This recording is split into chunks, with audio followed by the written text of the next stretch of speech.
سلام على آل یاسین. بسم اللہ الرحمن الرحیم۔ السلام علیکم یا بقیت اللہ فی ارضہ۔ السلام علیکم ورحمۃ اللہ وبرکاتہ۔ ناظرین محترم، آپ کے سامنے حدیث معرفت کے متعلق بحث جاری و ساری ہے۔ حدیث معرفت کے جو اللہ کے رسول پاک صلی اللہ علیہ وآلہ وسلم سے نقل ہے۔ اللہ کے رسول پاک صلی اللہ علیہ وآلہ وسلم نے بیان فرمایا، من مات ولم یعرف امام زمانہ مات میتۃ جاہلیہ، کہ جو شخص اپنے زمانے کے امام کی معرفت حاصل کیے بغیر مر گیا تو وہ جاہلیت کی موت مرا۔ تو یہ وہ حدیث ہے جس حدیث کو اہل سنت اور اہل تشیع ہر دو مکتب نے قبول کیا۔ بعض اہل سنت کے علماء نے اس حدیث کا انکار کیا اور مذہب تشیع پہ تہمت لگائی کہ یہ حدیث مذہب تشیع کی جعل کردہ حدیث ہے، اور بعض اہل سنت کے علماء کہ جو اس حدیث کا انکار نہ کر پائے، انہوں نے اس حدیث کے معنی میں رد و بدل کرنا شروع کر دیا۔ کہنے لگے من مات ولم یعرف امام زمانہ مات میتۃ جاہلیہ، کہ جو شخص اپنے زمانے کے امام کی معرفت حاصل کیے بغیر مر گیا تو وہ جاہلیت کی موت مرا۔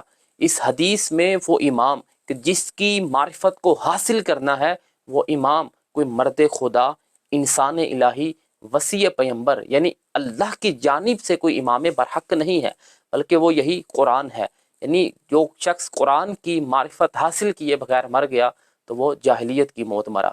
تو انہوں نے اس کی دلیل یہ دی کہ جیسے سورہ یاسین کی آیت نمبر 12 کا ایک جز ہے، اللہ قرآن میں کہتا ہے وَقُلَّ شَيْءٍ أَحْصَيْنَاهُ فِي إِمَامٍ مُبِينٍ، ہم نے ہر چیز کو امام مبین میں احصا کر دیا ہے۔ اس حدیث میں لفظ امام سے مراد یہی قرآن ہے، نہ کہ وصی پیمبر۔ اس امامت کی تعریف، اس کے معنی اور اس کے لغوی لحاظ سے جو معنی ہے، ان تمام چیزوں سے ہٹ کر امام کی کم از کم امام کی خصوصیت یہ ہونی چاہیے کہ جو بعد از پیمبر امت کے مابین اختلافات کو ختم کرنے کی صلاحیت رکھتا ہو، یعنی انہیں حل کر سکتا ہو۔ لیکن یہ کیسا امام ہے قرآن کی صورت میں کہ جو اللہ کے رسول پاک صلی اللہ علیہ وآلہ وسلم نے اپنی امت کو دیا، لیکن یہ امت کے مابین اختلافات کو ختم کرنے کی صلاحیت نہیں رکھتا۔ اصل جو مشکل ہے وہ قرآن حکیم جسے امام کہتے ہیں اس میں نہیں ہے، جو مشکل ہے وہ فہم قرآن میں ہے، یعنی قرآن کو کیسا سمجھا گیا۔ بس اس کے لیے فہم قرآن کے لیے کوئی ایسا فاہم ہونا چاہیے، ایسا قیم ہونا چاہیے جو قرآن کی حقیقت کو سمجھ سکے، تاکہ امت کے مابین اختلافات کو ختم کرنے کی صلاحیت رکھتا ہو۔ ابی حازم بن منصور کہتے ہیں قلت لابی عبداللہ علیہ السلام، کہ میں مولا صادق علیہ السلام کی عزت پناہ بارگاہ میں آیا تو میں نے مولا صادق علیہ السلام سے کہا انی ناظرت قوما، اے فرزند رسول میرا ایک قوم سے مناظرہ ہوا، تو میں نے انہیں کہا کہ تم یہ بتاؤ کہ اللہ کے رسول پاک صلی اللہ علیہ وآلہ وسلم پوری بشریت پر اللہ کی جانب سے حجت نہیں تھے؟ تو سب نے کہا جی ہاں، کیوں نہیں، وہ اللہ کی جانب سے پوری بشریت پر حجت تھے۔ پھر جب انہوں نے اس بات کا اقرار کیا تو میں نے پلٹ کے کہا فحین ذہب رسول اللہ صلی اللہ علیہ وآلہ وسلم، جب اللہ کے رسول پاک صلی اللہ علیہ وآلہ وسلم اس دنیا سے رحلت فرما گئے ہیں، تو اب بتاؤ کہ اب وہ کون حجت ہے پوری بشریت پر اللہ کی جانب سے؟ فقالو، تو سب نے کہا القرآن، اب وہ قرآن حجت ہے۔ منصور بن حازم کہتے فنظرت فی القرآن، جب انہوں نے کہا کہ اللہ کے رسول پاک صلی اللہ علیہ وآلہ وسلم کے بعد اب قرآن حجت ہے، تو پھر میں نے قرآن کی جانب نگاہ کی تو دیکھا فَإِذَا هُوَ يُخَاصِمُ بِهِ الْقَدْرِيُّ وَالْمُرْجِيُّ وَالزِّنْدِيقُ، کہ یہ وہی قرآن ہے جس کے ذریعے سے زنادقہ، جس کے ذریعے سے زندیق، مرجیہ اور قدریہ، یہ تینوں کے تینوں اسی قرآن سے اپنے دشمن پر، اپنے خصم پر مناظرہ کرتے ہیں اور پھر میدان میں جیت بھی جاتے ہیں، جبکہ زندیق تو وہ ہے کہ جو اس قرآن پر ایمان بھی نہیں رکھتا، اس کے باوجود بھی وہ مناظرے میں، مباحثے میں اپنے خصم پر، اپنے دشمن پر میدان میں جیت جاتا ہے۔ تو آخر وجہ کیا ہے؟ فَعَرَفْتُ أَنَّ الْقُرْآنَ لَا يَكُونُ حُجَّةً إِلَّا بِقَيِّمٍ، تو میں نے کہا بس قرآن تنہا حجت نہیں ہے، مگر کب حجت ہے؟ کہ جب اس کے ساتھ قیم ہے۔ یعنی ظاہری بات ہے وہ لوگ کہ جو اس قرآن پر ایمان نہیں رکھتے، جب وہی اسی کے ساتھ اپنے غیر پر مناظرہ کرتے ہیں، یعنی مخاصمہ کرتے ہیں، تو وہ میدان مار جاتے ہیں، یعنی جیت جاتے ہیں۔ تو بس یہ اس کے لیے کوئی قیم ہونا چاہیے، اس کا کوئی فاہم ہونا چاہیے، یعنی اس کا کوئی مفسر ہونا چاہیے وہ کہ جو نگاہ قرآن ہے اس کے مطابق اس کے حقائق اور معنی کو دین اسلام کی نمائندگی کرتے ہوئے پیش کر سکے. تو کچھ قرآن کے بارے میں وہ کہے کان حقن، وہ حق ثابت ہو، وہی حق ہو. قلت لہم، تو پھر مولا میں نے ان لوگوں سے کہا من قیم القرآن، بتاؤ قرآن کا قیم کون ہے. فقالو، وہ سب کہنے لگے ابن مسعود، وہ ابن مسعود ہے. قد کان یعلم، بتحقیق وہ قرآن کو جانتا ہے. وعمر یعلم وحذیفہ یعلم، عبداللہ ابن مسعود یہ قرآن کے قیم ہے، اور بھائیوں کے جو خلیفہ ثانی ہے یہ قرآن کا قیم ہے، اور جناب حذیفہ بن یمانی یہ قرآن کے قیم ہے، کیونکہ یہ قرآن کو جانتے ہیں.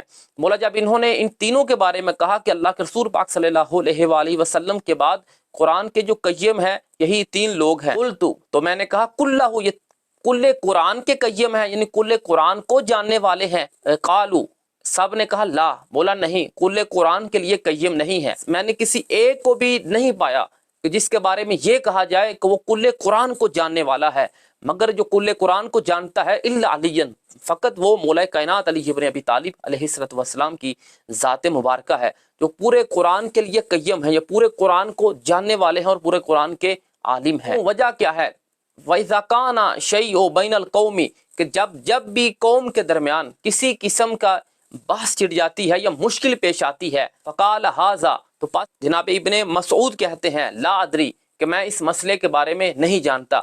اور جو بھائیوں کے خلیفہ ثانی ہیں جب ان کے پاس کسی مشکل کو لے جایا جاتا ہے تو اس کے حل کے لیے کہتے ہیں لا ادری، میں اس کے بارے میں نہیں جانتا. اور اسی طرح جب جناب حذیفہ بن یمانی کے پاس اس مسئلے کو پیش کیا جاتا ہے، جناب حذیفہ کے پاس اس مسئلے کو لے جایا جاتا ہے، تو وہ بھی یہی کہتے ہوئے نظر آتے ہیں کہ لا ادری، کہ میں اس کو نہیں جانتا. لیکن جب بھی کوئی مشکل پیش آئی اور مولا کائنات حضرت امیر المومنین علی ابن ابی طالب علیہ السلام کی بارگاہ میں اسے لے جایا گیا، یعنی مشکل کو پیش کیا گیا، تو انہوں نے کبھی نہیں کہا لا ادری، بلکہ یہی کہتے ہوئے نظر آتے ہیں ادری، ہاں میں ہی اس کے بارے میں جانتا ہوں. تو پس جو قیم قرآن ہے وہ ہوگا جو قرآن کے بارے میں لا ادری کہتا ہوا نظر نہ آئے، بلکہ ادری کہتا ہوا نظر آئے کہ میں اس قرآن کو جانتا ہوں، میں اس قرآن کے حقائق اور معارف کا عالم ہوں. بس جب مولا انہوں نے ان تمام باتوں کا اقرار کر دیا تو فاشہدو، تو بس میں نے فوراً کہا کہ میں گواہی دیتا ہوں ان علی علیہ السلام کان قیم القرآن، پس مولا کائنات علی ابن ابی طالب علیہ السلام ہی بعد از پیغمبر قرآن کے قیم ہے. یعنی اگر قرآن کو فہم کرنا ہے، قرآن کی حقیقت کو جاننا ہے، تو وہ مولا کائنات علیہ السلام ہے. وَقَانَ طَاعَتُهُ مُفْتَرَضًا، اور وہی ہے کہ جن کی اطاعت تمام انسانیت پہ فرض کر دی گئی ہے، یعنی وہ مفترض اطاعت ہے جن کی اطاعت کو واجب قرار دیا گیا ہے. کان الحجۃ علی الناس بعد رسول اللہ صلی اللہ علیہ وآلہ وسلم، اور مولا کائنات علی ابن ابی طالب علیہ السلام ہی بعد از پیغمبر پوری بشریت پہ، پوری انسانیت پہ اللہ کی جانب سے حجت ہے، کیونکہ وہ قیم قرآن ہے. یعنی قیم قرآن کے ذریعے جناب منصور بن حازم نے اس مناظرے کو جیتا. جناب منصور بن حازم نے مولا صادق علیہ السلام کی بارگاہ میں یہ مناظرہ سنایا تو مولا صادق علیہ السلام فرماتے ہیں رحمک اللہ، اے حازم تم پر اللہ کی رحمت ہو. جو کہتے ہیں کہ مات ولم یعرف امام زمانہ ہی مات میتۃ جاہلیہ، کہ جو شخص اپنے زمانے کے امام کی معرفت حاصل کیے بغیر مر گیا تو وہ جاہلیت کی موت مرا. یعنی قرآن کی معرفت حاصل کیے بغیر مر گیا تو وہ جاہلیت کی موت مرا. قرآن تو آج ہمارے درمیان ہے، اس کے باوجود بھی ہمارے مسائل، ہماری مشکلات حل نہیں ہو رہے، اور امت پیغمبر دن بدن مذاہب اور فرقوں میں تبدیل ہوتی جا رہی ہے، بٹ رہی ہے. تو اس کا مطلب یہ ہے کہ حدیث میں وہ امام کے جس کی معرفت کو حاصل کرنا ہے، ہر انسان نے مر کے جاہلیت سے محفوظ رہنا ہے، وہ بس امام زمان اجل اللہ تعالی فرجہ شریف کی ذات مبارکہ ہے. وعلیکم السلام ورحمۃ اللہ وبرکاتہ. صاحب الزمان الأجل